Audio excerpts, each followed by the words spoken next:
President Bola Tinubu in Abuja on Thursday led his cabinet ministers, the secretary to the government, two state governors, and the head of service in a solemn tribute to the late President Muhammadu Buhari.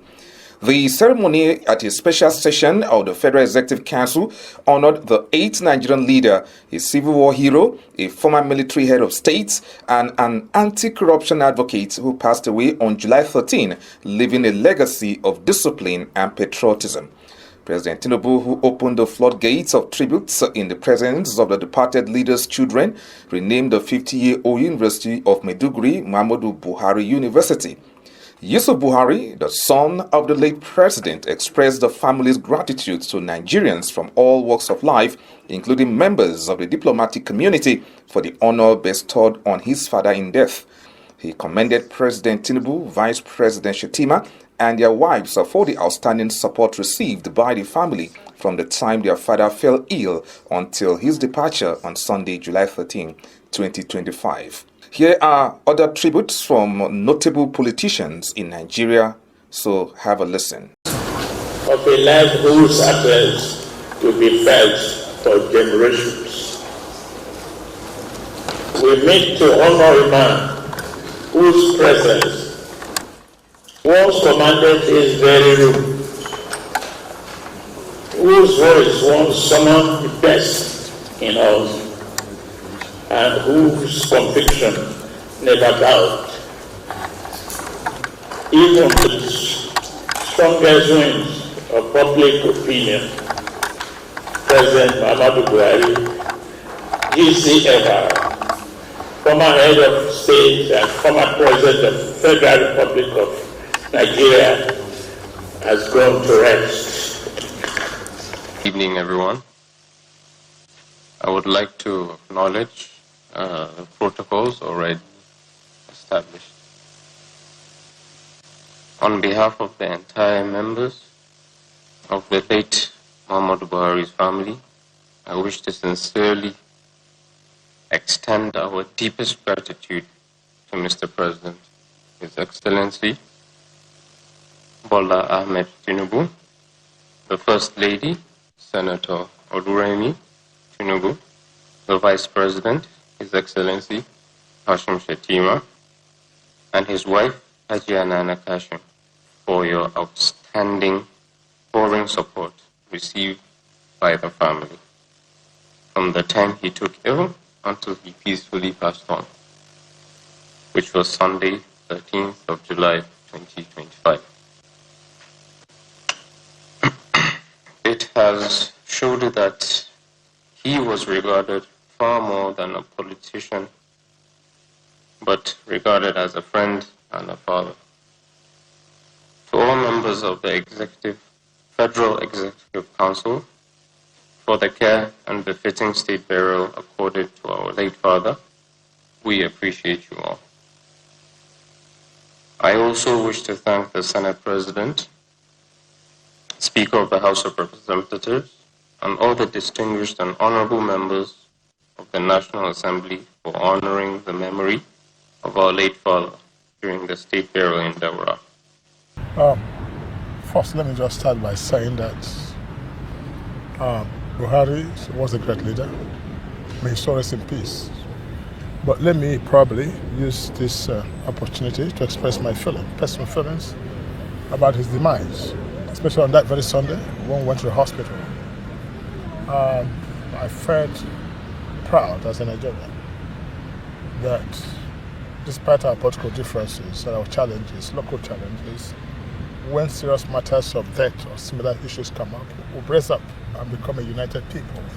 I think I must commend Nigerian President Tinubu for that, especially going to the hospital at that very broken moment where sadness filled the air, a sense of loss was there, families were grieved, not knowing what to do.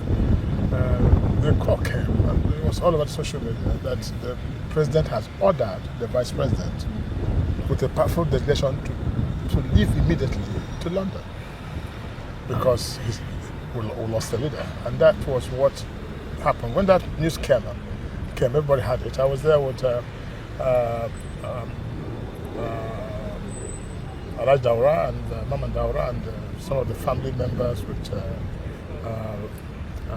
Senator Sani and some group of family friends. When that news came, and everybody felt like, oh, it was a relief that a nation was involved.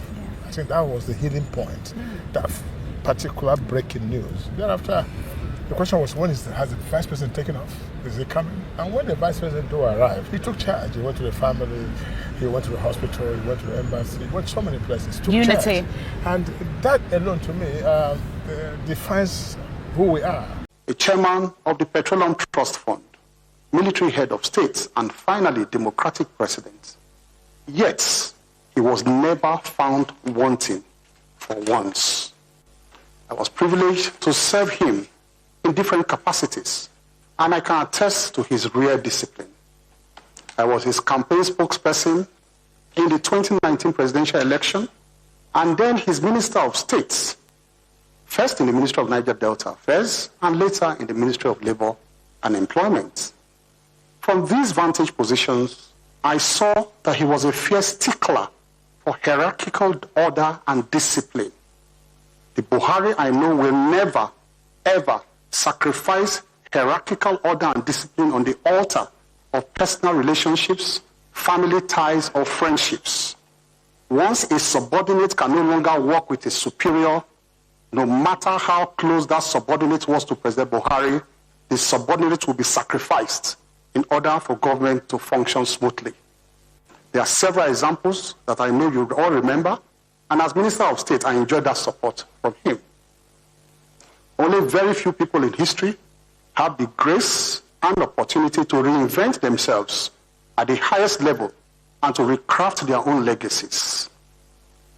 From the image of a no-nonsense and stern military dictator of the 1980s, who allegedly truncated democracy and rode roughshod over the rule of law, to the image of a frustrated serial election loser, and then to the hero and symbol of change and hope that the nation chose to defeat a behemoth ruling party and the sitting president in 2015 for the first time in our history.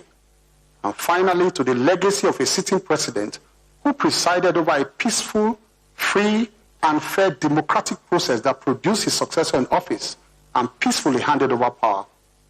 This is the stuff of which thrilling fictional movies are made.